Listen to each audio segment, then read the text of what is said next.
Now I'm going to make this link, and then we get into the solutions. Now I'm going to make the link to the electromagnetic field. A physician in Switzerland who is the main mold researcher in Europe made a beautiful experiment. He grew mold cultures under fabricate, simply a silver coat. It looks like a mosquito net that is made out of silver coat cloth that's been draped with the mold culture. He measured how much mycotoxins, how much toxins are these molds producing on a daily basis. It's pretty easy to do. Then he lifted the mosquito net and exposed the mold culture to the ambient electromagnetic radiation in his laboratory, which was caused by the lights that were on the computer in a corner, and especially, and he found that later, the ambient cell phone radiation, from the nearby cell phone tower that was broadcasting cell phone radiation.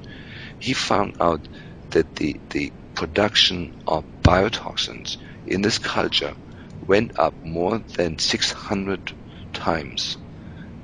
Not only that the molds suddenly put out significantly more mycotoxins to protect themselves, but also much more virulent, much more vicious, more poisonous mycotoxins.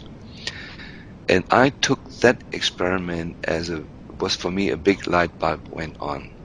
And that is, when you have a mom, I bring it back now to the mom that has maybe low-grade Lyme disease, clinically not relevant Lyme disease. She has an infection, there's a few microbes in there, should be there, mom's doing well. Now you expose this mom to significant amounts of electromagnetic fields of the same nature as in laboratory in Switzerland.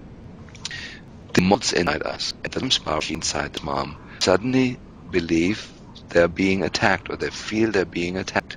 And they respond to that attack the only mechanism they have, and that is to produce more potent biotoxins and more biotoxins and more potent biotoxins. And with that, suddenly mom's system is overwhelmed with biotoxins, and also the molds and the spirochetes and the mycoplasma starts multiplying. They think they're being attacked, they're threatened to be extinguished, and so their response is to make more babies, so there's more of them, so chances of their genes to survive are higher. This is a simple, pure biological response that can be seen anywhere in nature. And so what we have now, and to give you some numbers, I know that Joe, you're familiar with this, but we know that in the last 20 years, if you measure the density of electromagnetic fields that we're exposed to, if you measure the amount of cell phone radiation in a cubic inch of air, it is now several million times higher than it was just years ago. Millions of times higher than it was years ago.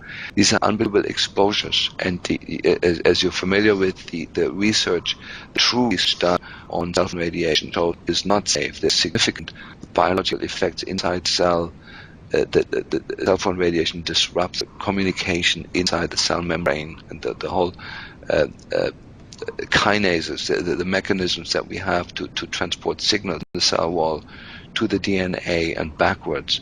It has been shown that cell phone radiation exposure to a fetus tweaks a number of genes, exactly what we find in the autistic kids, and so forth.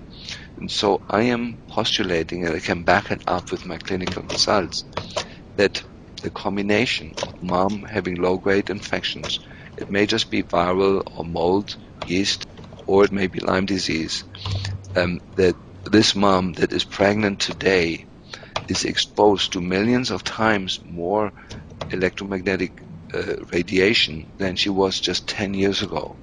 And the increase in electromagnetic field exposure in combination with the driving act it had on the microbiome nurse explained the incredible avalanche of children with neurodevelopmental disorders that we're seeing now. So this is the point of intervention much earlier, before a mom gets pregnant. I want to establish, does she have Lyme disease, does she not have Lyme disease? The answer is yes, she needs to be treated during the entire pregnancy. Then secondly, during the pregnancy, I can do wonderful things by decreasing the electromagnetic field exposure